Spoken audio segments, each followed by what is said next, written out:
course, our talk tonight is by our co-founder, our own Bob Scott.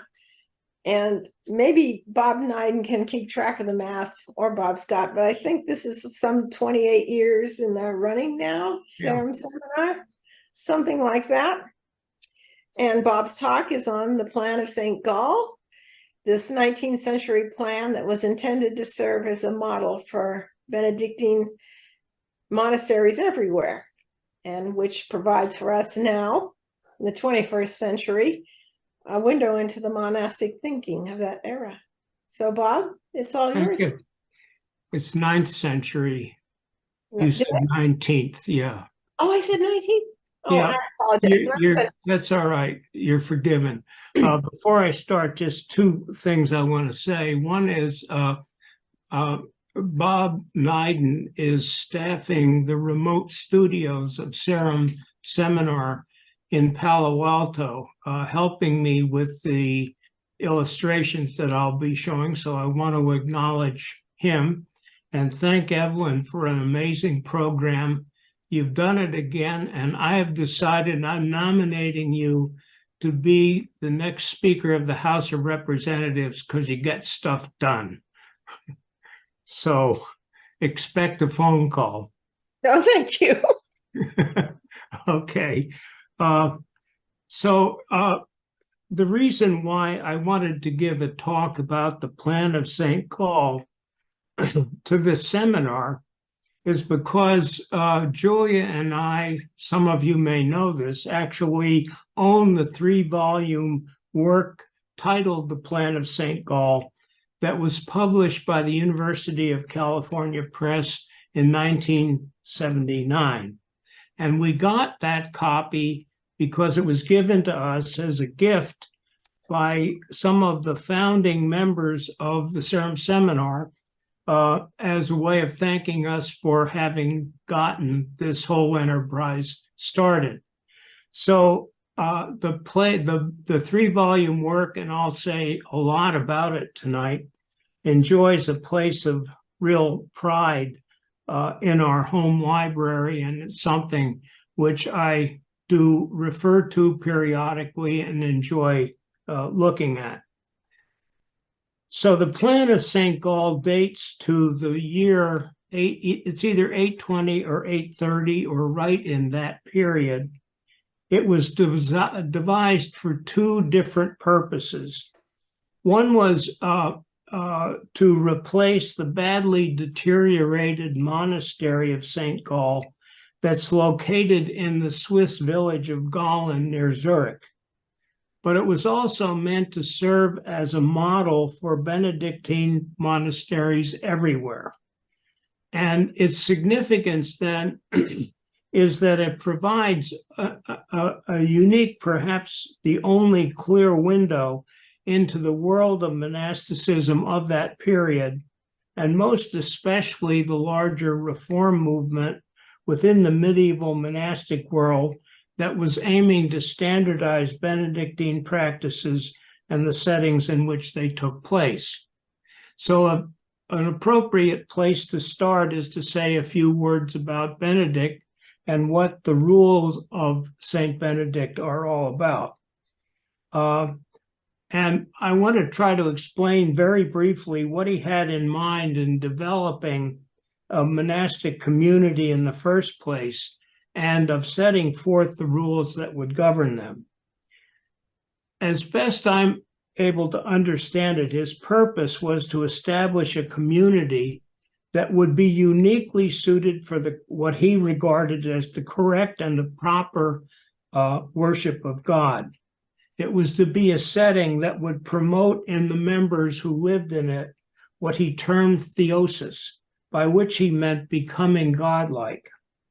And this monastery came, the inspiration from it arose out of what he perceived to be the immense immorality of Roman-dominated Western world of around the period 500 when he lived. He was so deeply offended by what he was seeing that at the age of 14, he retreated to a cave and lived there as a hermit. And in time, word got out that he was engaged in this hermetic existence. It became known, and eventually it began to attract followers. And what grew out of that is his idea of creating a monastic community that would honor and worship God appropriately. He developed some 72 different rules, which he believed, if strictly followed, would lead monks to become more godlike in their way. Now, as I'm going to try to explain as we go along, these 72 rules cover literally every aspect of the monk's life and days in the monastery. They demanded complete obedience to God's word. They called for what he termed taciturnity, and what he meant by that is only speaking when absolutely necessary, and when doing so, to be as terse and succinct as possible. It's a virtue all of us could benefit from. They required monks to exercise patience. They called on them for the full and complete confession of their sins. They demanded that each monk recognize and acknowledge his own inferiority. He even went so far as to discourage levity of any kind, on the grounds that this revealed a lack of seriousness of purpose. And his rules identify each of the canonical hours I'm sure you're familiar with that were to be celebrated every day, and I'll have some more to say about that in a moment. Now, when you take these 72 rules together, they end up minutely regulating literally every aspect of daily life, from the moment a monk woke up to the time when he retired at the end of the day. It was only by following these rules that each monk would basically be free to devote himself fully and totally to prayer, meditation, and worship.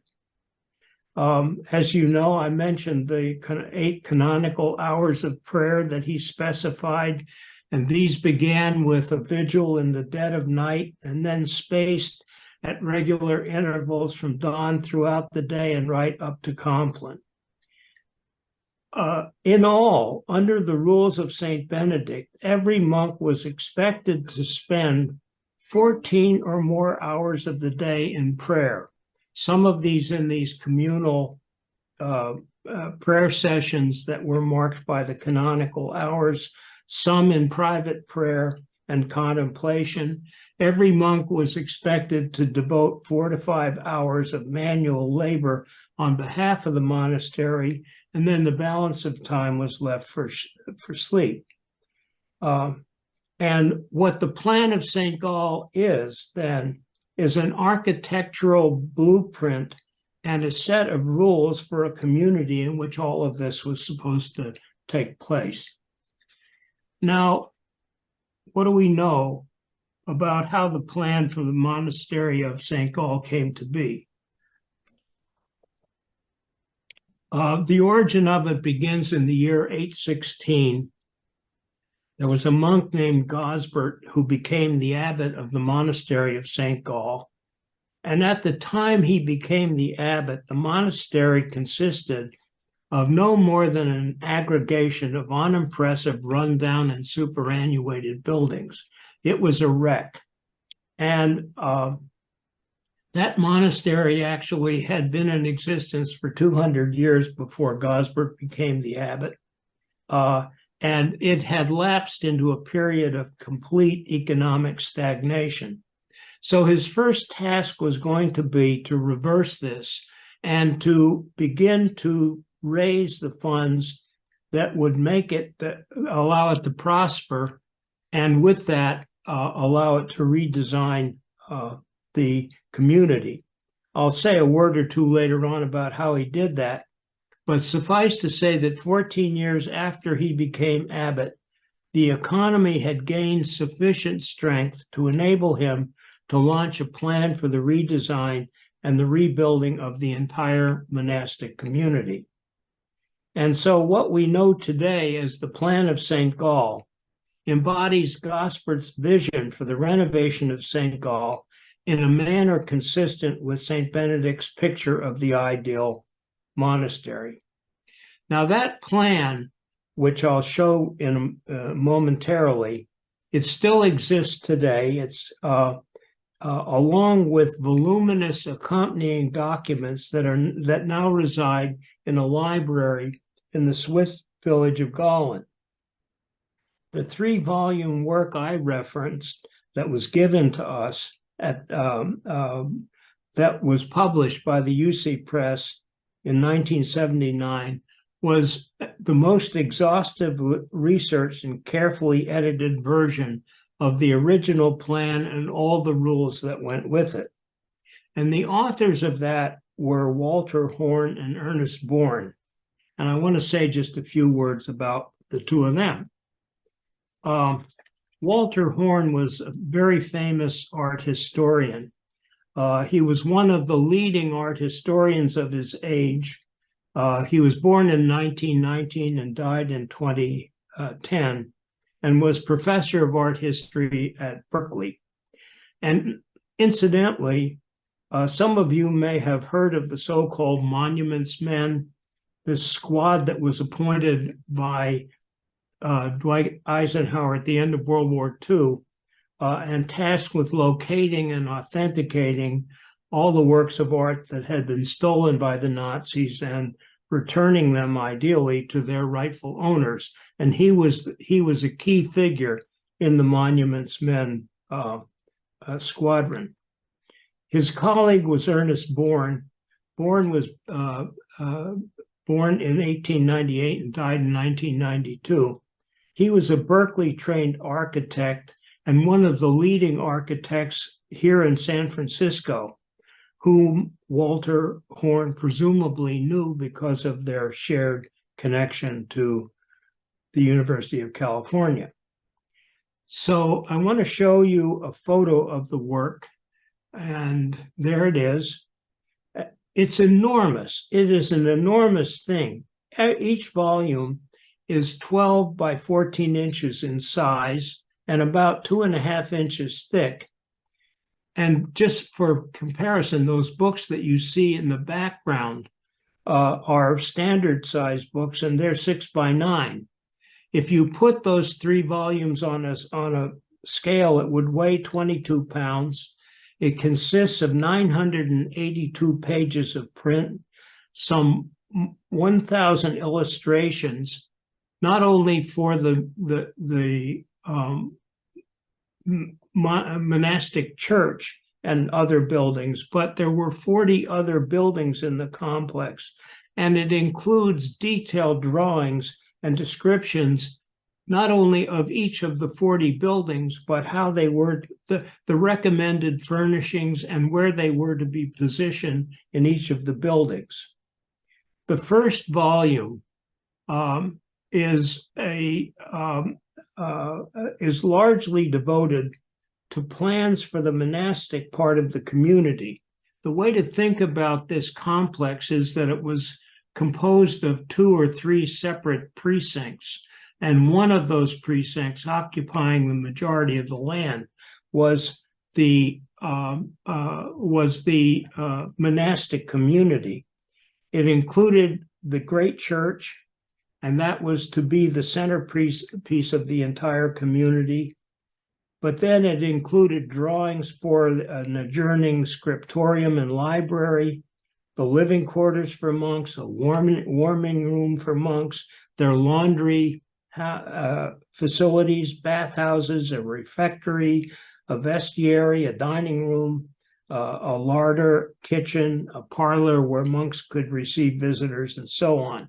It also included an infirmary, and there was a cemetery set aside for deceased monks, along with the abbot's house and place to accommodate visiting church dignitaries.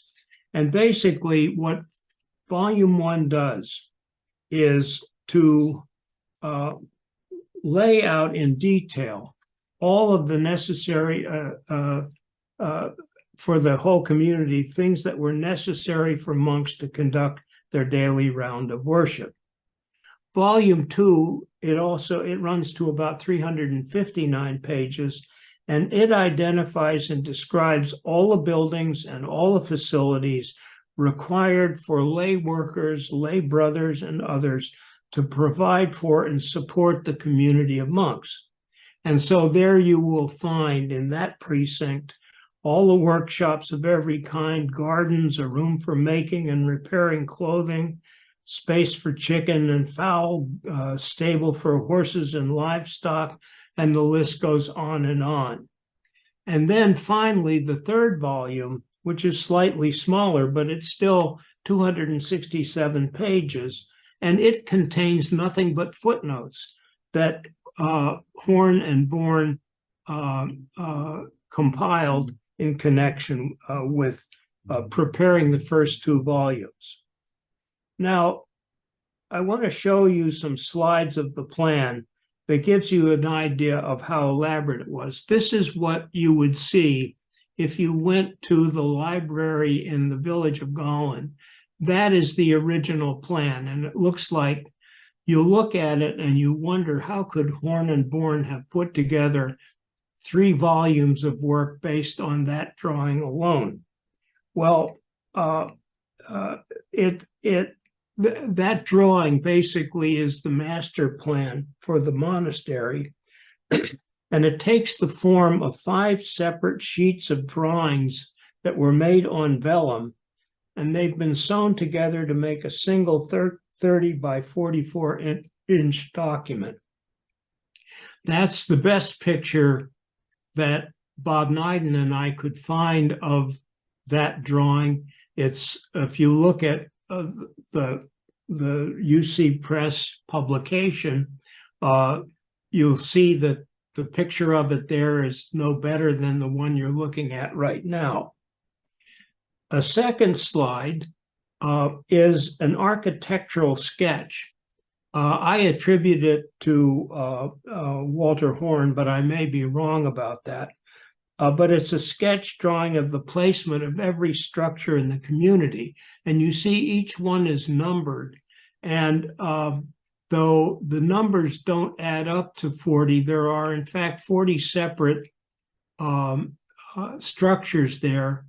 And the main one, you can see the largest of them just slightly off to the left of the middle of the diagram is the great church.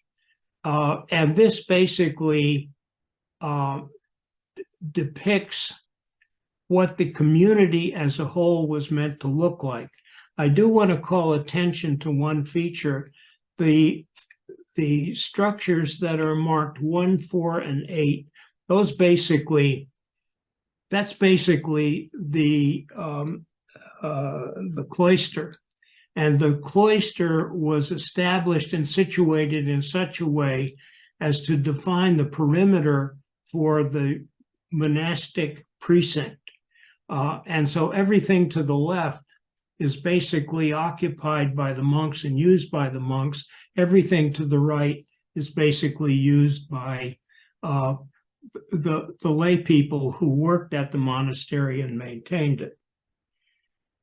The third slide is, here's a rendering, an elevation. I thought originally this had come from Walter Horn, but I'm wrong about that. It's some other source that I found on the internet, but that's what it was meant to look like. And you can see how the church dominates that whole community. You can see the cloister to the right of the church that marks off the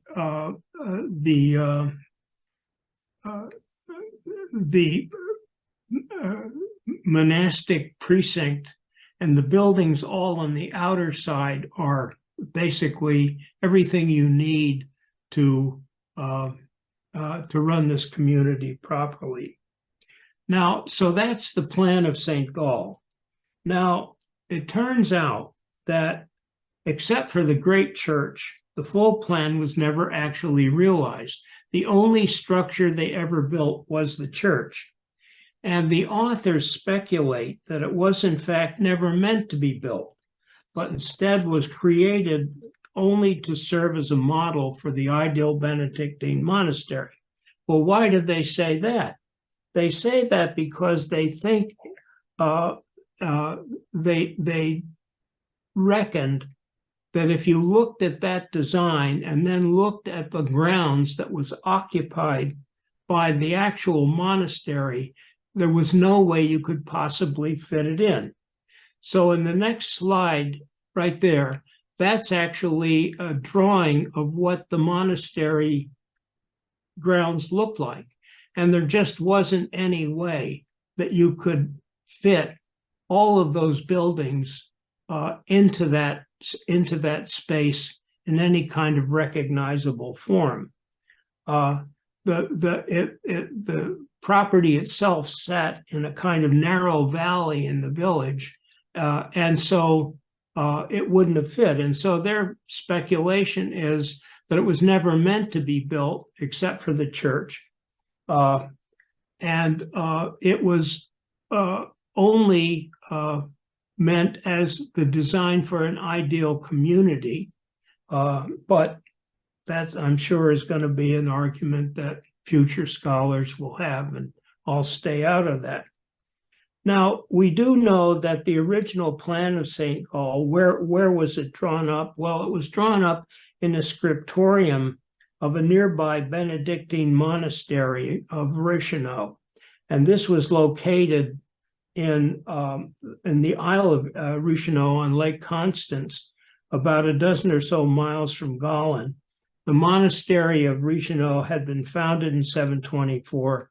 It was up and running and had an excellent scriptorium, and that's presumably where Gaspard went to have the plan drawn up. And so it was drawn up there. It was delivered to him between the years 820 and 830. And the notes of transmittal include not only that plan as I showed you in the first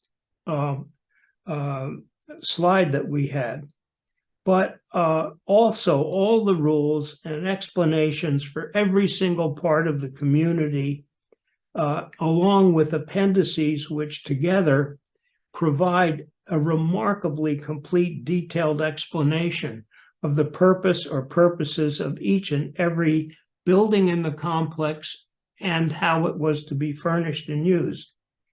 So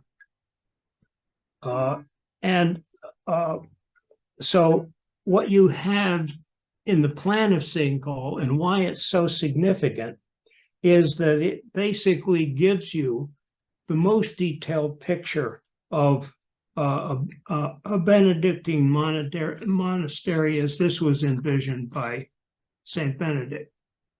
So Gaspard began his work by destroying the old church, and he built a new one. And this he dedicated in 837. So he worked basically for about 17 years to actually construct the church. And by the standard of the day, it was really massive. It was designed to be 200 feet in length, 40 feet in width. It towered, as you saw from that illustration, 3D illustration. It towered over every other building in the community. In its original form, it was an aisled cruciform structure with an apse at either end, attached towers at the entrance, and laid out in a system of squares. Now, because it was a community that had laymen in it, some provision had to be made for a space for them to worship. And in the interior of the church, 1/6 of the entire surface was set aside for the lay brothers. This is spaces set aside for them to attend services, places where pilgrims who came to visit it could come and worship, and so on. But the remainder of the interior was reserved for the exclusive use of the monks. Among other things, it included 17 separate altars for daily prayer. And that and all the remaining interior space, everything else, was the domain of monks, and monks alone were the only ones permitted to go into it. So one question is, why so many altars? And here Horn and Born speculate and suggest two reasons for this. One was this building coincided with the emergence of the medieval cult of saints and worship of their relics, and altars were required where daily and weekly masses could be celebrated on behalf of the saints in question. But the other reason, and I think probably the more important one, had to do with how Gosbert raised the money to actually build this church. And that is, he arranged for the monks to say masses on behalf of the deceased in exchange for gifts made to the monastery by the deceased person, so that they would be guaranteed that prayers would be said on their behalf after they had died. And for that to happen, they needed a lot of altars. In addition, right at that time, there was a papal edict stipulating that once a mass was celebrated at a particular altar on a given day, it could no longer be used to celebrate additional masses. And so this put a premium on establishing as many altars as the building itself could accommodate. Now, it turns out that this building, in its design, in that design, sacred numbers played a big role, because in the early Middle Ages, there were certain numbers that were thought to be expressions of design order that pervaded the creative world. They formed an integral part of the theology and the secular thought of the time. And that's an idea which, of course, we're all familiar with when we get to the Gothic period, where sacred geometry played such a critical part. But in these churches, the numbers that turned out to be so important in kind of decoding the DNA, not only of the church, but of the whole community, were the numbers 3, 4, 7, 10, 12, and 40. Now, I can't go into a lot of detail about each one of those, but only enough to give you an idea of why these numbers were so important. The number 3 was in honor of Father, Son, and Holy Spirit, and the community itself turns out to be divided into 3 distinct precincts. The number 4 reflected the basic Christian doctrine of human matter, the 4 humors of the body, the 4 winds, the 4 seasons, the 4 rivers of paradise, the 4 horsemen of the apocalypse, and so on. And Horn and Born go into more detail than I think you'll want to hear about how each of those numbers is reflected in one way or the other in the design of the building. For example, the number 7 was used to express what they termed the whole or completeness of anything. And this was held sacred because the world was said to be created in 7 days. So the number 7 turns out to be embedded in the design of all sorts of places, including the place where the monks ate. There were 7 tables, 7 seats at each table. There were 7 beds located in the abbot's dormitory. There were 77 beds in the monk's dormitory, and so on. So you get the idea of that, at least as Horn and Born talk about it, this was the role of sacred numbers was very important in the design. Now, Benedict proposed that a monastery should be, as he wrote, so arranged that all necessary things, such as water, mills, gardens, and various crafts, may be within the enclosure. And the idea was basically, as you can see from that illustration, it was a walled-in community that was meant to be self-sufficient. Well, in order for that to take place, there had to be more than just monks living in the community. There had to be seculars who were lay workers, who tended the gardens, looked after the property, looked after the fowl and the chickens and so on. And it was basically, that's what gave rise to this idea of the cloister as a way of demarcating the sacred segment of the community from the rest of it. And everything, as you can see from that elevation, everything to the right is basically where lay people were permitted to go. Everything to the left was reserved for the monks. And it was only when monks, at times when monks worked the fields, that they were permitted to actually exit the sacred precinct and go into the other parts of the community. But the plan was much more than just an architectural drawing.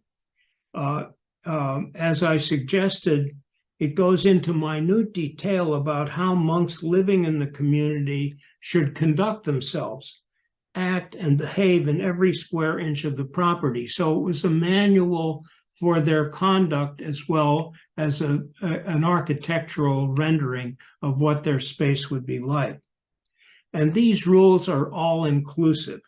For example, they stipulate in detail when meals are to be served, the kind of food they may eat, the kind of food they may not be served, how often and when monks would be allowed to bathe, their duties in gardening, when and how often they would be permitted to do laundry, what clothing they should wear, how many changes of clothing each monk is permitted to have, how the ones they weren't wearing are meant to be stored, where they would be stored, when fresh clothing should be worn.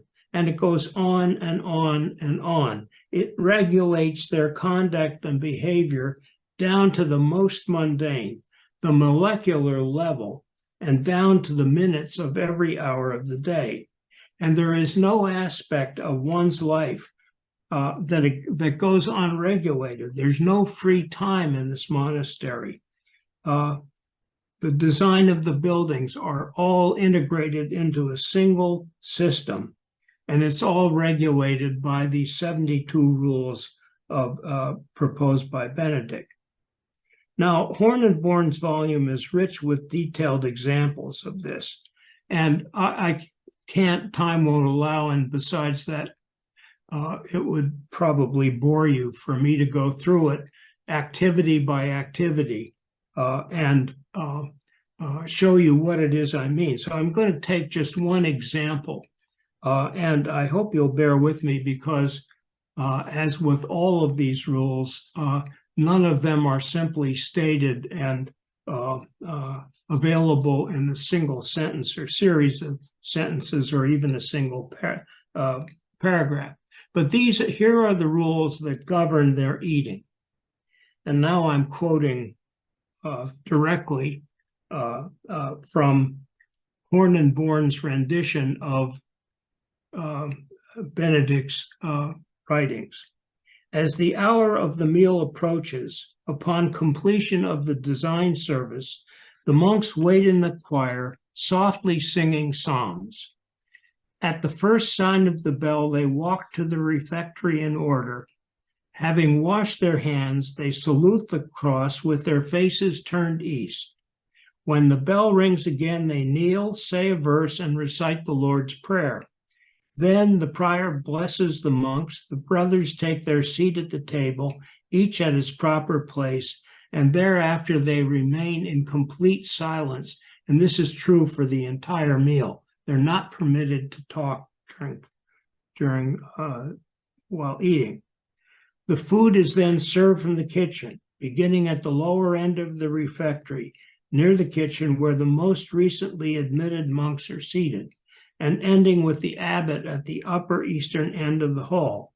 When the bell rings a third time, the abbot blesses the bread and breaks it, and the brothers, after blessing each other in turn, are now permitted to partake of their food. Then, at this point, there is a reader who is designated.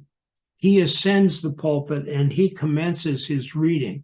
So the brothers remain silent, and the reader then reads from the scriptures, presumably from the book of Psalms. His reading is supervised by the corrector, who sits beside him on the pulpit, and if he makes a mistake in the reading, he's immediately corrected. When the time comes to serve the wine, the seller motions to the server, and immediately upon this signal, the junior brothers rise from their seats, fill the cups for all the monks, and in carrying this out, they are instructed to lower their heads, first to the cross, then to the abbot, and finally in a circle to all the brothers, and so on. So when all the food has been eaten, now the reader stops his recitation.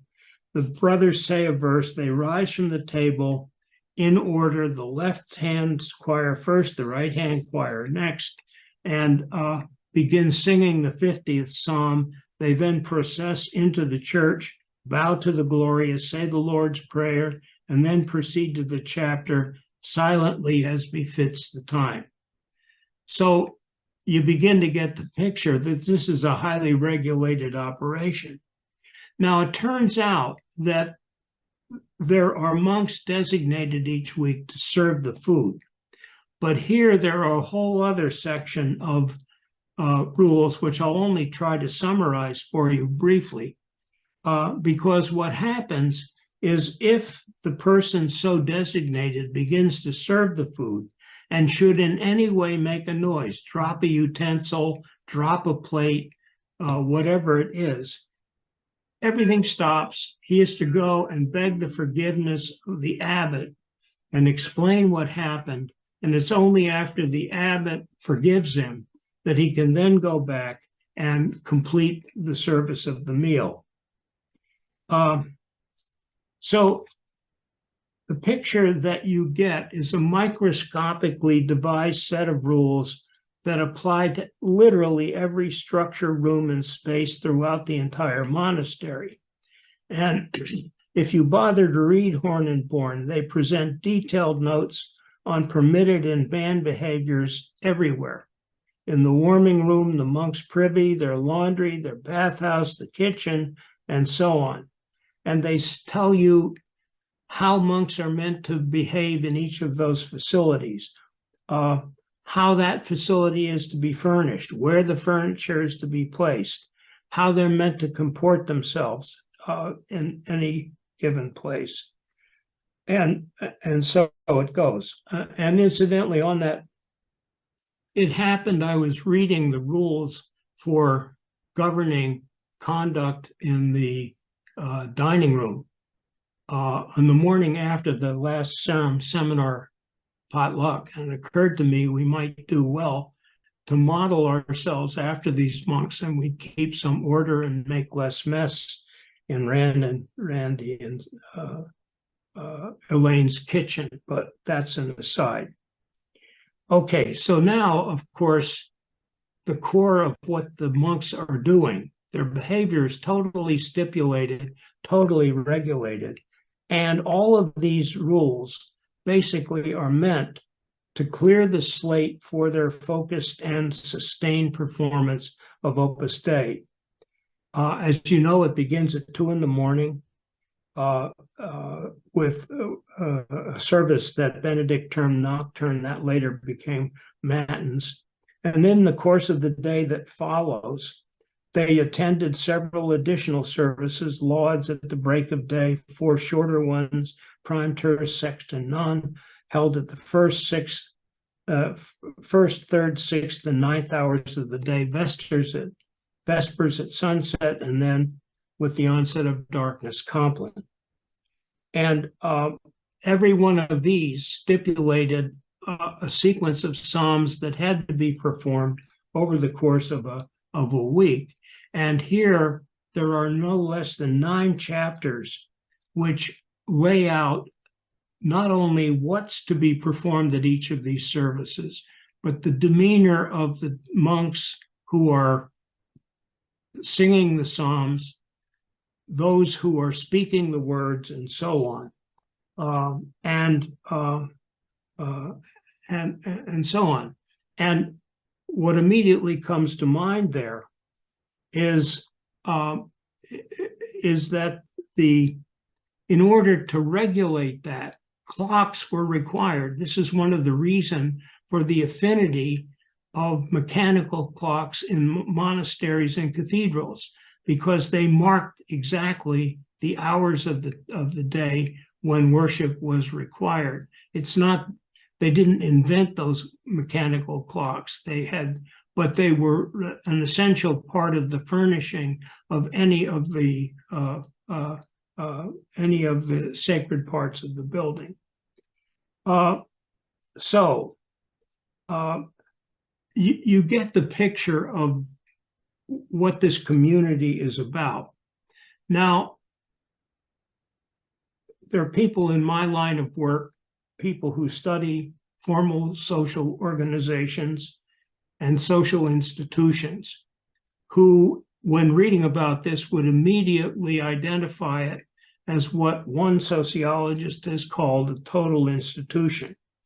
And what a total institution is about is a kind of institution which is so overwhelmingly planned and singular to its members that it regulates everything about their days. Most institutions you and I belong to, churches, schools, neighborhoods, political institutions, demand a piece of our time, but they don't regulate everything about our life. And you can go to church and have your behavior regulated there, but when you leave, that regulation stops being quite so salient, and other things take its place. And there's nothing integrated about it. There's nothing singular or coherent. But a total institution is an institution in which everything its members participate in are defined by a central authority.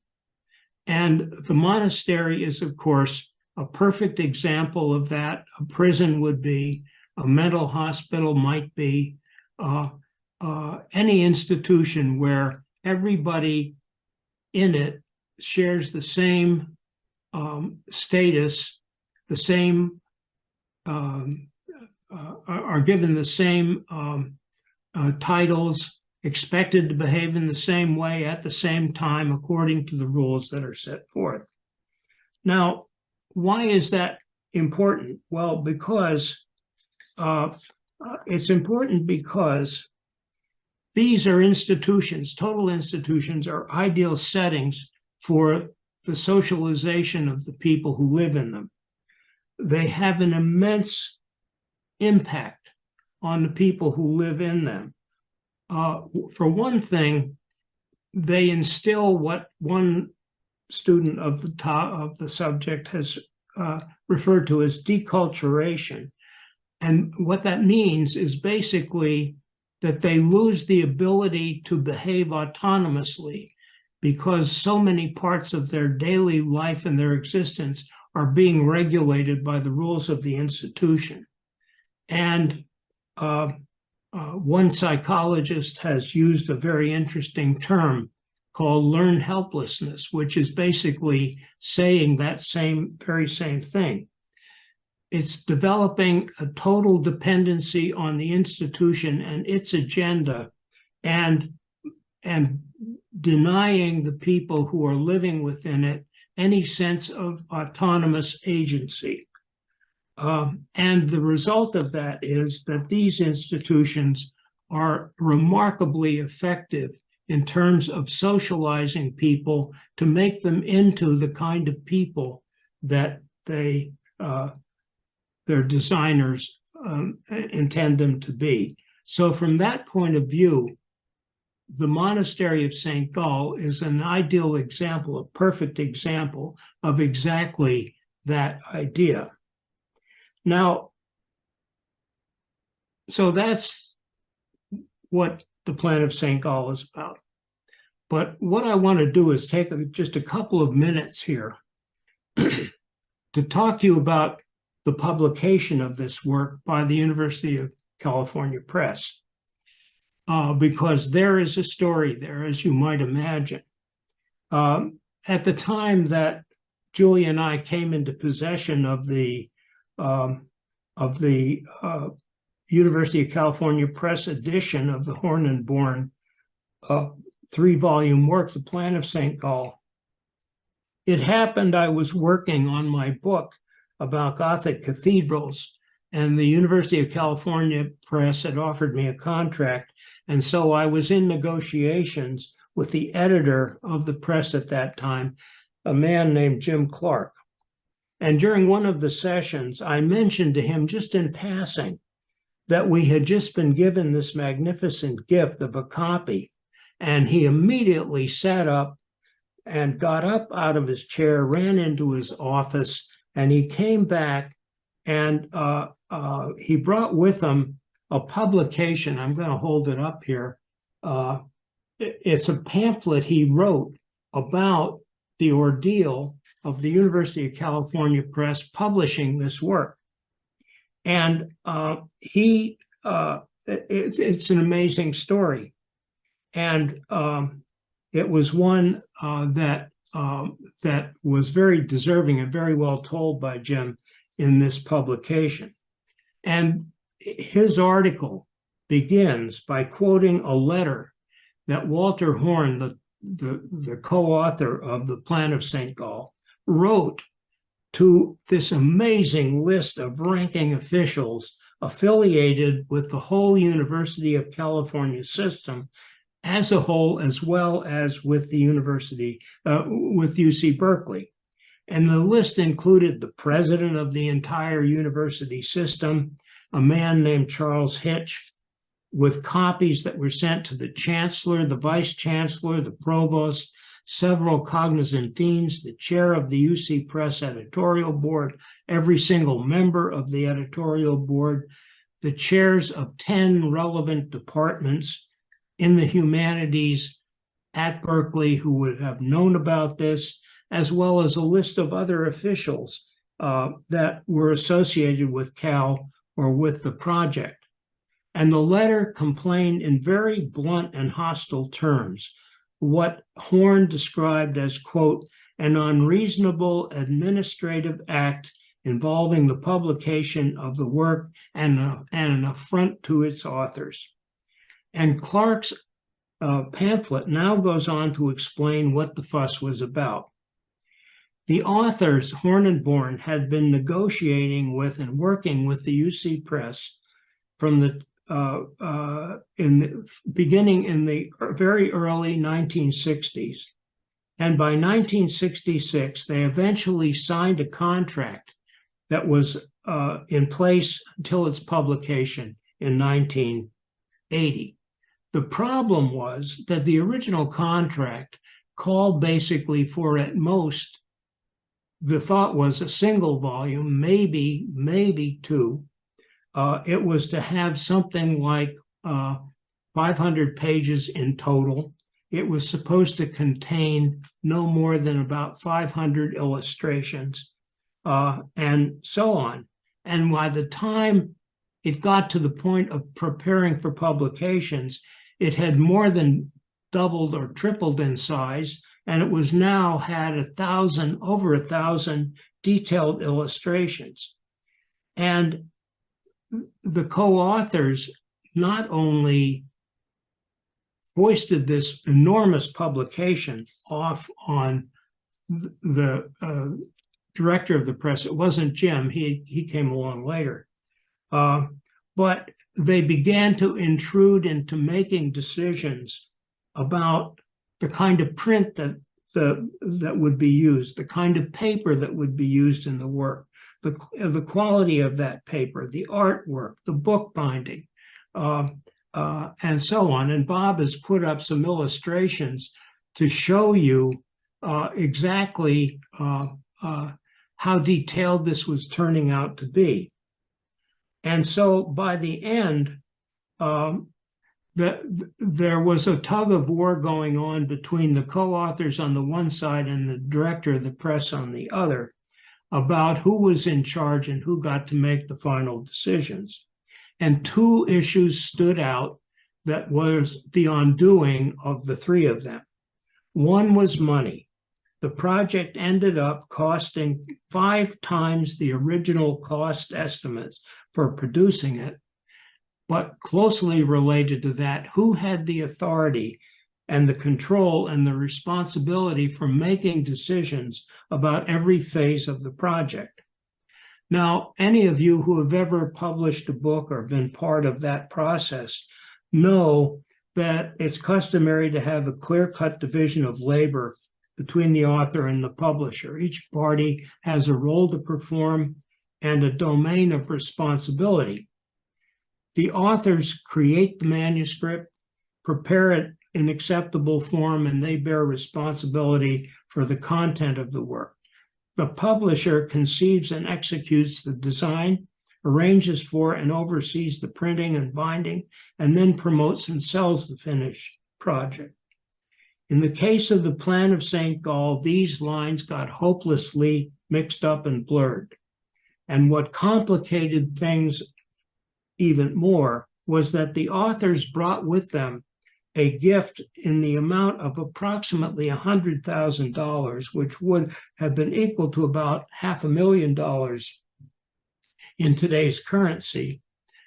That wouldn't cover the whole cost of this, but for obvious reasons, they felt that because they had provided this money, they had the right to have a voice in making decisions relating to how the funds were going to be used. And so over time, they became more and more deeply involved in the book's design. They insisted on a particular, rarely used kind of typeface. They chose the paper on which it was printed, which was hardly affordable by the press, the cloth for the cover. They issued opinions on the layout of pages. In other words, they insisted on having a voice in decisions about everything that related to the appearance and physical makeup of the work. Now, and the result of that was that it relegated the publisher's role to that of the bill payer. Their job was somehow to find the money to pay for all of this. Now, just as an aside, I had an experience with the UC Press that illustrates exactly this problem in a much, of course, more minor way.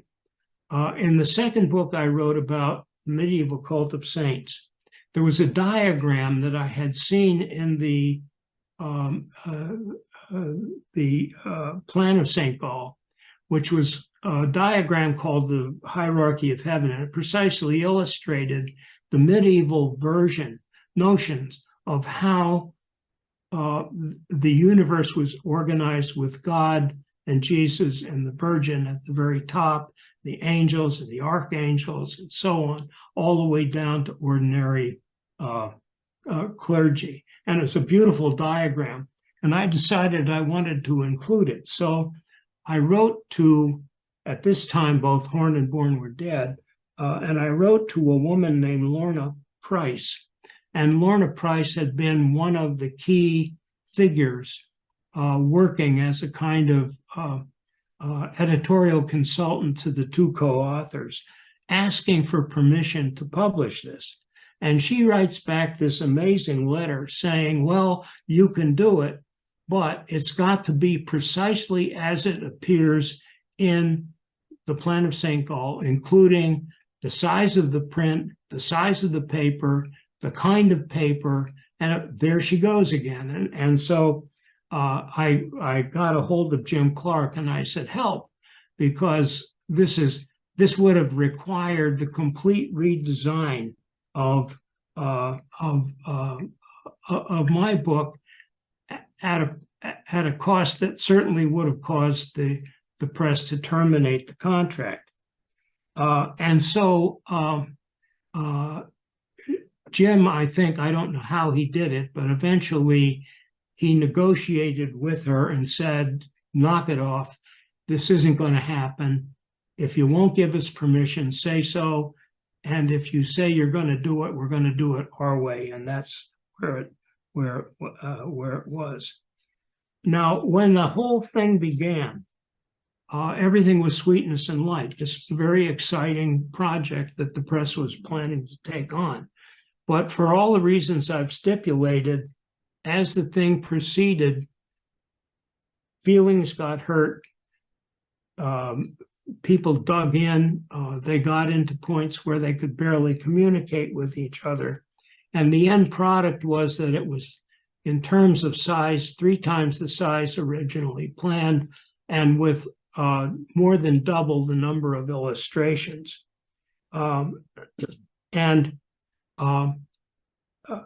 The debate raged on, and the press wasn't sure what to do, because they would have been bankrupted if they had actually proceeded and had to pay for all of this. And so the chancellor found himself in the amazing position of having to mobilize funding to help pay the costs of this damn thing in order to make it possible for them to complete it. In the end, the book cost something in the order of $500,000 in the currency of the day. That would be about $4 or $5 million today. By comparison, my books cost $2,000 to produce. So it gives you an idea of how over the top this was. That said, it is a unique publication. It is unlike any other publication that any other university press, I think, has ever undertaken. It will never, ever be duplicated. You can count on that. It won't ever be remotely matched. But you do wonder, given everything that happened, what St. Benedict would make of all of this, and how he would feel about this plan that he developed and what happened with the press. And with that, I'm happy to take any comments or questions you might have. Julia, here's Evelyn. I'm here. Yeah, okay. Is Julie around? Is she going to do? Yep, I'm on my iPad. I just found the controls. Okay. She was having a nap. Raise your hand if you have a question. I see Linda Papanicolo has a question. Unmute yourself. Yeah. My question is, if the plan of the monastery itself was theoretical, I'm wondering how over the top by contemporary standards the prescriptive behaviors were, if any monastery ever really came up to that. Well, I think that's a really important insight, because one of the sections that I didn't go into had to do with the behavior of the monks in the bedrooms and in the bathhouses. Which were really, I mean, Benedict was clearly worried about what might be going on there and inappropriate behavior. So, yeah, he had to be worried about that. But I think you're right. It's prescriptive. it's the kind of thing that you can imagine Saint Benedict himself would have been able to comply with, but it would have been very hard for other monks to actually live by it. And so, and in any social institution, there's a lot of deviation from the ideal, and I'm sure it was true here. Linda Jack? Oh, Bob, this was so much fun. Couple of things. I have the Lorna Price version of the Plan of St. Gall in brief, published in 1983 for Yeah, $27. Nothing to compare with the set you have. yeah. But just on the 7 degrees of separation matter, for some reason up here I was cleaning, or not cleaning, but going through my books, and I had that St. Gall in brief on my desk when I had a Zoom with a local fantastic person named David Comstock, who owns, at 93 years old, is still working fiendishly and has a publishing house called Bonanza Press. And it must have been on my desk because he said something to the effect in our Zoom, "What the hell are you doing with the Plan of St. Gall?" And I said, "I beg your pardon." Yeah. Since it has nothing to do with Nevada County history. But it turns out he was at UC Berkeley in the press, Yeah, book designer at the time. yeah. So I'm going to send him the YouTube video when this Oh, becomes neat. available. Oh, that's nice. But one of the things that I remember when I first got this book, which was, a long time ago, was thinking about just what you said, that this vision of control, of standardization, which never, ever existed, because as I recall, and I'll have to go back and look at my notes, there was one of the monks at St. Gall was involved in this sort of scandalous matter of his relationship with one of the other monks. Oops. I'll have to go back and dig that out. But I'm just wondering, I haven't looked at that 3-volume set for a long time, since I've been at Stanford, and I don't have it accessible anymore.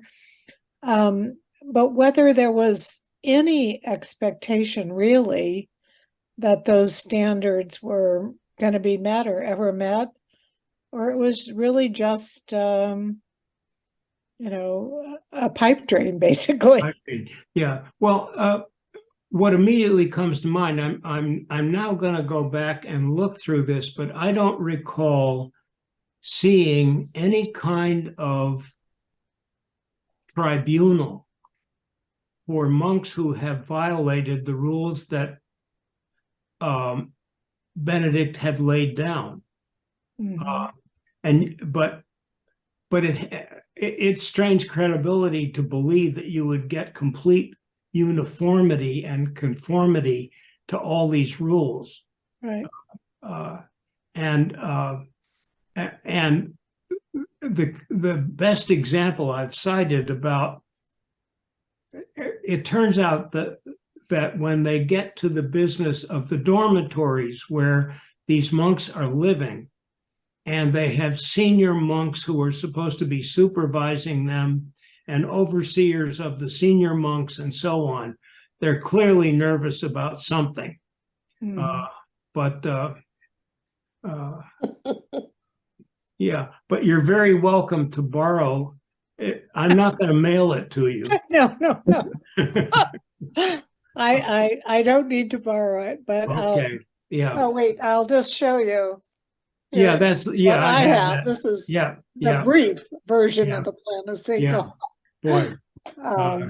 And I will send you the information I have about the what shall I say, the wandering couple that I remember reading about at St. Yeah. Gall. Okay. Thank you. Thank you. The summary questions is from really Barbie good. Phelps? Sorry. I just say the summary is really good. Yeah. Yeah, I've got it too. Yeah. I also have the 3-volume one. Oh, Ooh. wow. I Yeah. got it cheap. Are you giving that Wow. away? No. No. Every time I do a research project, that's the first place I go. It's my encyclopedia of medieval life. Yeah. Wow. I got Question from, I'm sorry, I just sorry. got a print smeared volume set. That's Uh-huh. why it was reduced. And I think there's a little bit of smudge on like 3 pages. Yeah. What a deal. Okay. What a deal. Now, Barbie, you're on. Unmute. Thank Hi. you, Bob. This was fabulous. Can you hear me? Yeah, I sure can. Yes, great. It was just wonderful. My question is, in the original diagram that you showed at the very beginning of your Yeah. talk, it looked like there was definitely a drawbridge, and it looked like there was maybe a moat around the grounds. Oh, there might have been. Yeah. It was a walled community, and yeah, I know what you're talking about. Yeah. Okay, so and those are usually, defensive measures that are put in. Was a community of monks like this at that time, were they in danger of being attacked? That they had to protect themselves in that way? Oh, I inferred from that what they were trying to do was build a wall around their community to make it clear that only permissible people could ever enter it. But I don't know. That I don't have a better answer than that. But you're right. I mean, it really was meant to be an isolated community that was self-sustaining and never had to turn to the outside world for anything. It was a self-contained world, kind of like the U.S. Congress these days. Are you familiar with Arian Press in San Francisco? No. They are a traditional press. They design their own type. They use hot lead type. Their newest printing press is about 50 years old. They hire artists to illustrate their books, and they bind them all by hand. So it seems like these people should have gone to Arian Press. They print books like this all the time. This would have been a piece of cake for them. Yeah. Next up is Kathy Mize and then Cindy. I had a question. Yeah. I wonder what Professor Sapolsky at Stanford in neuroendocrinology Right. would say about all this. He doesn't believe any of us have free will. Yeah. Well, I occasionally run into him. And when I do, I'm going to ask him your question. But I can't speak for him. But I know what you're talking about. There's a big article in the New York Times a few days ago in which he basically said the idea of free will is nonsense and tried to defend and explain it. All I can say is after reading that, it didn't feel like he was talking about me, but I don't. Yeah. All right. Cindy, what's your thought? Cindy, Bob, how many copies were printed? Oh, I think there may have been something like 1,200, but I might be wrong about that. I mean, it cost something like $1,500. I was going to also ask, what was the retail price at the time? Yeah, that was the retail price at the time, which would have been closer to $4,500 or $5,000 today.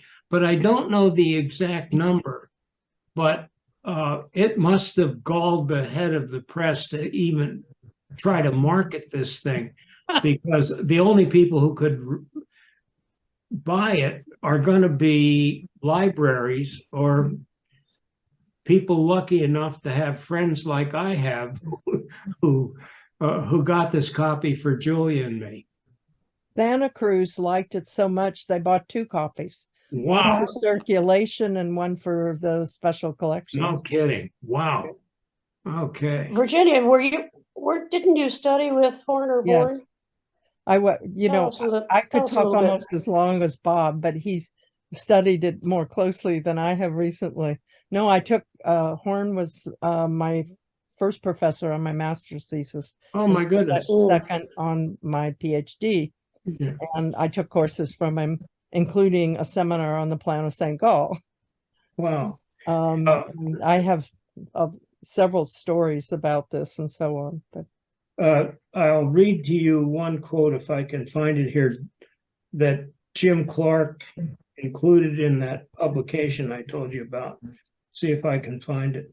Yeah. He said about Horn, Bourne, and the publisher that none of them were uncertain about their convictions or wanting in willpower. Lorna Price was great, though.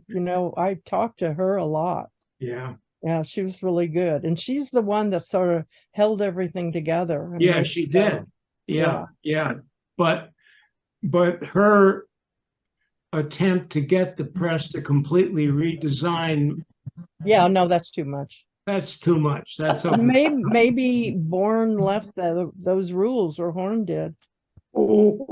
Just like St. Benedict. Yeah. If at the end there's a little more time, I can give you a few words on my thoughts on some of this. Yeah. Larry, did you have another question? Yeah. No. Okay. What I would say is that that publication is probably one of the most, unquestionably the monumental publication of any university press in America, I would think.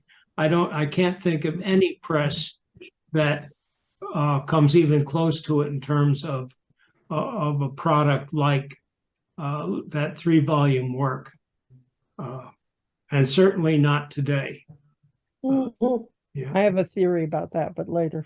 Okay. You have questions still. Any further questions? I don't see any more hands. Oh. Should I say? So, Virginia, what are you thinking? What? Well, first of all, I looked up on Wikipedia talking. I was trying to figure out when Bourne and Horn got to know each other, and it must have been quite early. Horn came to Berkeley in 1938-39. He was the first art historian in the UC system. And Bourne designed Horn's house in Point Richmond. Oh. And Wikipedia said the house was built 1942 to 49. It was a fabulous house. Horn sometimes invited us there for like an end of seminar party and so on. So they must have known each other very early on. And Horn stressed in the seminar that the Benedictine rules were to make a community from various personalities, and you couldn't really have a working community unless there was a way to control various personalities. Yeah. Anybody who's been in a group situation knows that, like a academic department, for example. And I wrote an article on dormitories that I still have some off prints if anybody wants it, but I took up some of these issues about the beds, for example, and they were right smack together. And I asked Horn about that, and he posited there must have been some kind of wooden boards between the beds. Because otherwise there could be too much funny business.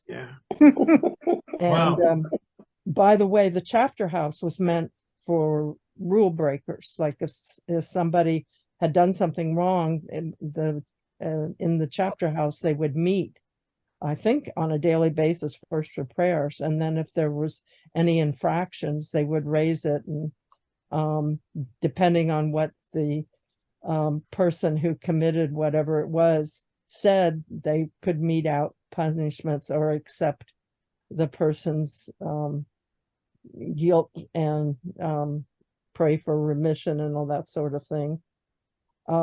My theory about this book is, and you really sort of outline this too, is as it got going, you know, it was the tail that was wagging the dog, Yeah, so to speak. That's right. And it got more and more grandiose. And after all, it's a Carolingian product. And the Carolingian realm was an empire. And I don't know if St. Gall was an imperial monastery, but Reichenau was. And so I see it as an imperial monument. And and there were imperial Benedictine monasteries. And that's one reason the Cistercians developed, because the Benedictines were just too imperialistic and grandiose. And I see Horn, in my imagination, fancied himself a bit. I never asked him about this. I should have, as a kind of present day academic Charlemagne. That's purely my idea. Well, the head of he's the a very approachable man. I mean, but the head of the press basically accused him of that in their dispute. Okay. Well, I think he hit the nail on the head with that one. Yeah. Any more comments or thoughts? I have a question, if I may, for Virginia, I guess. Virginia, I may be wrong, but my memory says that the Benedictine monasteries in England were pretty sophisticated, socially focused, had lots of royal visitors. Yeah.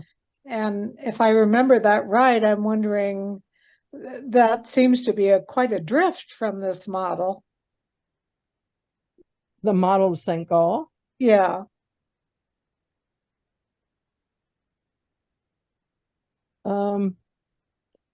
Yes, I think the answer to that question is yes.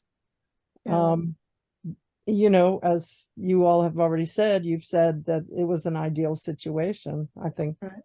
And, you know, you get into the class structure of medieval society, and people who, what is it? It's Amesbury? I can't even think. The one near Salisbury. Amesbury. Yeah. I mean, that was just for royal women, right? Yeah, that's right. Yeah. So it depends on the powers that be and so on. Yeah. And, you know, if you could go up to these people today and say, hey, what about the rules? You know, what's the matter? I don't think they'd even understand your question, because if you grow up in a power structure of essentially a caste system, you don't even see the other side. I mean, that's sort of what the structural racism is about too in our country. I think anybody can answer your question, because I don't think I have a special understanding of it beyond anyone else's who studies medieval history. Probably better to ask a historian than an architectural historian. Okay, I think we've come to the end of questions and commentary for the moment. Okay. Evelyn? Oh, yeah. Hello. Can I ask one quick question? Given how difficult this would have been to comply with, was there a way to leave? He must have had 24 rules about how to leave, if you could. You know, that's a good question. I'll have to look at that and see. I don't remember seeing anything about that, but there must have been some provision for it. Hopefully. I think they could vote on booting somebody out, but I think what I know of people leaving the monastery does not come from the rules of Saint Benedict. Thank you, to everybody who brought this book not only to our attention, but into our personal library. Yes. This has been a wonderful project for me to undertake, and I hope that this talk is a little bit of payback for the gift you've given us.